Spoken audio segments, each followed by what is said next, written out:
Tapi sebenarnya ada satu lagi komponen yang gak kalah penting. Kita bakalan lihat yang paling sultan di sini. Ada yang bisa ngantongin 30 juta sebulan.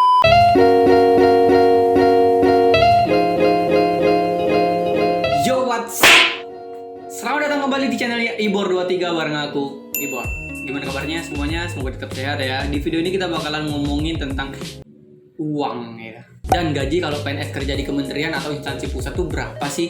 Sebulannya kita bisa dapat berapa sih? Nah, di sini bukannya aku mau expose berapa personal income aku karena itu privacy. Oke, stop asking that. Aku mau ngasih tahu kalian cara buat nyari tahu berapa sih pendapatannya per bulannya kalau kerja di instansi pusat. Yang bakalan kita omongin mostly pendapatan PNS yang ada di golongan 3A ya, karena itu yang penerimaan PNS-nya paling banyak, formasi ijazah S1 atau D4 dan mayoritas kepala kedinasan. Ngomongin pendapatan, ya gaji dan tunjangan itu komponen paling penting kalau ngomongin sumber pendapatan PNS. Itu yang bakalan kita bahas sekarang. Tapi sebenarnya ada satu lagi komponen yang gak kalah penting. Apa itu? Copet, ngepet, pesugihan. Sikat. Tonton aja videonya sampai habis. Jangan skip iklan.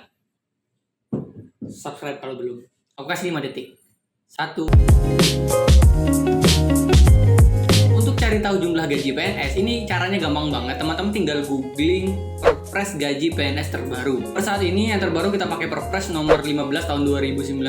Di situ ditulis gaji pokok untuk PNS golongan 3A adalah Rp2.579.400. Hal yang perlu kalian tahu tentang gaji pokok adalah nominal ini sama seluruh Indonesia dari pusat sampai daerah. Semua digaji berdasarkan Perpres ini. Jadi semua PNS golongan 3A yang baru kerja ya gajinya segini, sama di seluruh wilayah negara kesatuan Republik Indonesia Raya Merdeka. Sekarang tunjangan kinerja atau tambahan penghasilan pegawai. Kita sebut aja Tukin.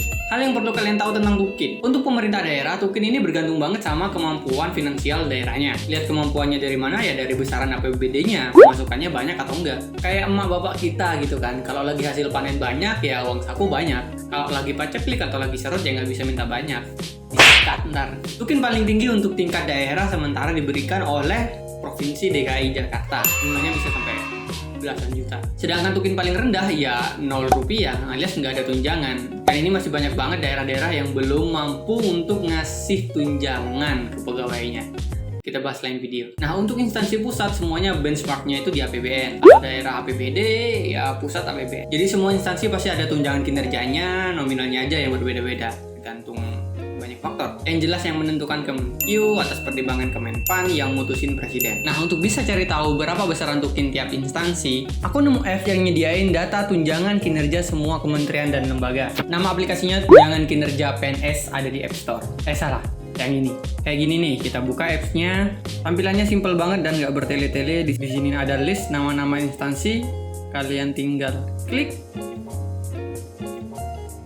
Boom, muncul daftar kelas jabatannya dan tukin yang diterima. Oh ya, untuk kelas jabatan atau grade itu nggak ngelihat golongannya ya, tapi ngelihat jabatannya. Jadi meski golongannya udah tinggi, 4C, 4D misalkan, tapi jabatannya masih rendah, ya tukinnya dikit. Balik ke ngomongin golongan 3A, udah pasti masih staff atau jabatan pelaksana. Rata-rata temanku yang ada di jabatan pelaksana itu ada di grade 6. Tapi banyak juga yang dapat di grade 7, kayak aku di Kementerian Pan-RB dan beberapa instansi yang lain. Beberapa bahkan di grade 8. Kalau grade 5 kayaknya nggak ada deh. Dan ini emang beda-beda tiap kementeriannya. Kita contohin di Kementerian Pan-RB. Untuk staff atau bahasa kerennya jabatan pelaksana, grade-nya atau kelas jabatannya mayoritas ada di grade 7. Jadi tunjangan kinerjanya Rp3.915.950 per bulan. Kalau di Kemendagri misalkan, jabatan pelaksana golongan 3A itu ada di grade 6. Jadi yang diterima Rp3.510.400. Di tiap instansi grade 6 dan grade 7 juga nggak sama nominalnya. Kita bakalan cek. Kita cek misalkan di Kementerian Tenaga Kerja ini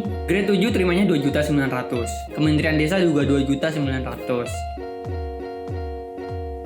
Kalau Kemendikbud udah Rp3.900.000, Kemenkes juga Rp3.900.000. Kita lihat di BPK grade 7 Rp6.633.000, Kemensetnek Rp5 juta.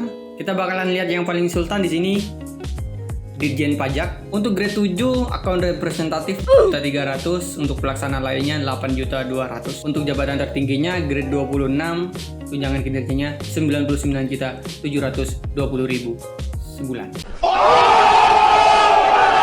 Udah bisa cara bacanya kan? Jadi kalau seorang sarjana lulus CPNS di Kementerian Dalam Negeri berstatus PNS golongan 3A bergaji pokok 2.500.000, jabatannya pelaksana katakanlah analis protokol grade 6, tukin yang diterima 3.500.000, kalian bisa hitung sendiri. Selain dua komponen ini ada komponen lain kayak uang makan, tunjangan anak, tunjangan istri, tapi nggak terlalu vital karena nominalnya juga nggak terlalu besar ya, katakanlah 800.000 sampai 1 juta sebulan. Tapi di awal aku bilang ada satu komponen lain yang nggak kalah penting. Ya, ada sumber pendapatan lain yang ini sifatnya spesifik, hoki-hokian, tergantung instansinya dan tergantung direktoratnya juga. Komponen itu adalah rapat dan perjalanan dinas atau dinas luar. Rapat dan perjalanan dinas ini yang biasa disebut ceperan-ceperan, yang kalau ceperan-ceperan ini dikumpulin bisa ngalahin gaji plus tunjangan digabung. Contoh, rapat di luar jam kerja atau lembur.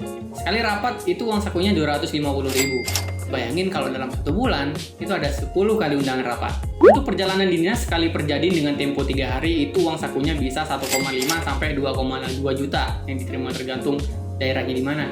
Jadi kalau 1 bulan ada 4 kali perjadian aja udah 8 juta bos. Tapi ini seperti aku bilang hoki-hokian banget, tergantung di mana kalian ditempatin dan tergantung tugas kalian. Kalau kalian punya tupoksi untuk pendampingan ke daerah-daerah atau kalian harus sering rapat untuk merumuskan peraturan atau kebijakan-kebijakan, ya uang-uang itu bakalan ngalir ke kalian. Dan itu halal 100%, bukan nyolong. Contohnya BPK itu ya kan hobinya datang ke daerah-daerah tuh buat meriksa keuangan. Ya bukan hobi sih emang tugasnya. Nah itu ada uang sakunya tuh. Tapi kalau nggak ada tugas keluar kota atau nggak ada yang dirapatin, kalau kata orang-orang lahan kering ya yang kalian terima gaji plus tukin doang. Uang makan lah. Makanya kita nggak bisa menakar berapa pendapatan kalau jadi PNS di instansi pusat. Karena beda-beda pak. Range-nya juga luas.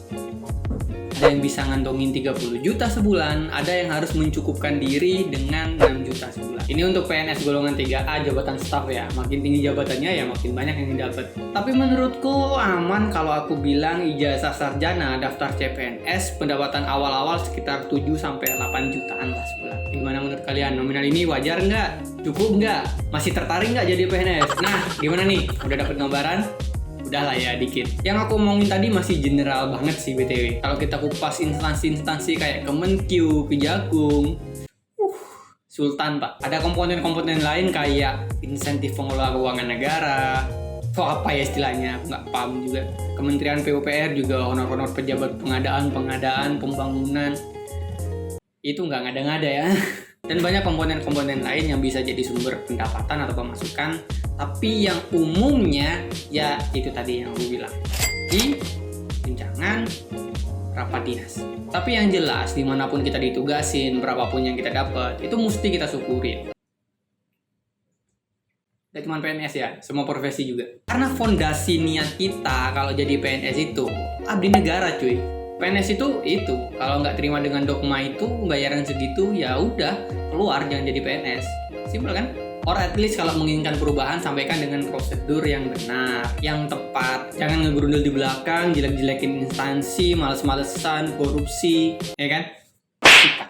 Kita nyalonin dini kok kita mau semaunya. Ya nggak bisa. Di swasta mungkin bisa bergaining gaji kayak gitu. PNS nggak bisa seenaknya minta gaji. Bisanya minta anak orang. Oke, gimana pendapat kalian tentang pendapatan seorang PNS di instansi pusat?